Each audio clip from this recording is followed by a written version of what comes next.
حضرت نوح علیہ السلام کا شیطان سے ایک سوال۔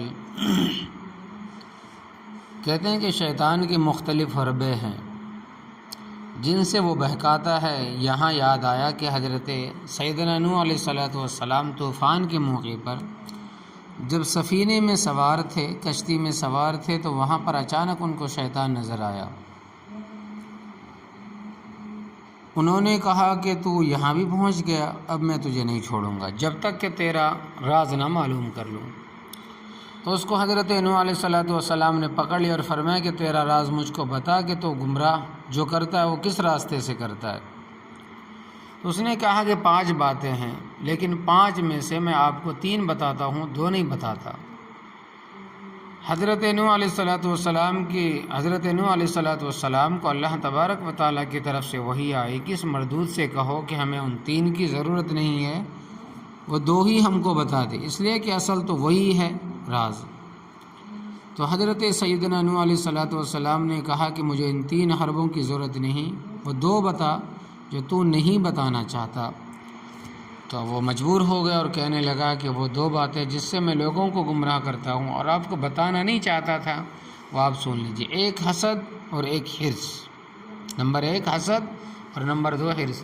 پھر شیطان کہنے لگا کہ حسد سے میں گرا اور حرص سے حضرت آدم علیہ السلام گرے، اس لیے کہ جب اللہ تبارک و تعالیٰ نے حضرت آدم علیہ السلام کو بنایا اور ان کو علم عطا فرمایا اور ان کی شان و شوکت کو فرشتوں کے سامنے ظاہر فرمایا، تو اللہ تبارک و تعالیٰ نے فرمایا کہ آدم کو سجدہ کرو، تو فرشتے تو سجدے میں گر گئے۔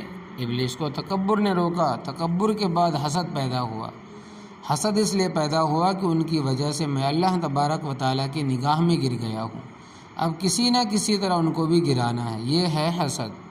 جب کسی کے پاس کوئی کمال دیکھے، جب کسی کے پاس حسن و جمال دیکھے، جب کسی کا عطا و نوال دیکھے، جب کسی کے اندر بڑائی دیکھے، جب کسی کے اندر علم دیکھے، جب کسی کے اندر مال و دولت کی فراوانی دیکھے، اس وقت دل کے اندر یہ خواہش کا ہونا کہ اس سے ساری چیزیں چھین جائے، چاہے مجھے ملے کہ نہ ملے، اس کے پاس بھی نہ رہے۔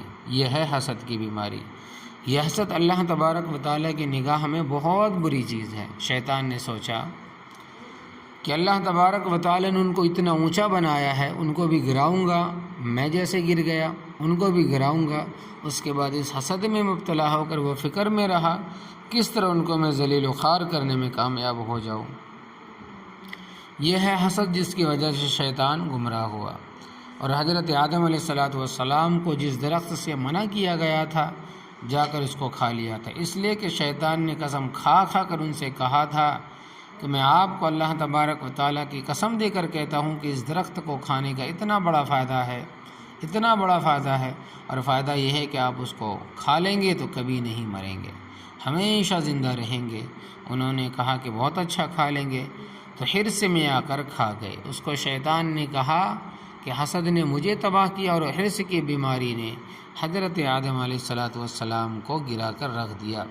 تو اللہ تبارک و تعالی ہمیں ان دونوں بیماریوں سے محفوظ عطا فرمائے، حسد سے بھی، جلن بغض کینے سے، اور لالچی کی بیماری سے۔ جتنا اللہ تبارک و تعالی اپنے رحم و کرم سے عطا فرمائے، مسلمانوں کو چاہیے کہ اسی پر راضی ہو اور شکر کرے۔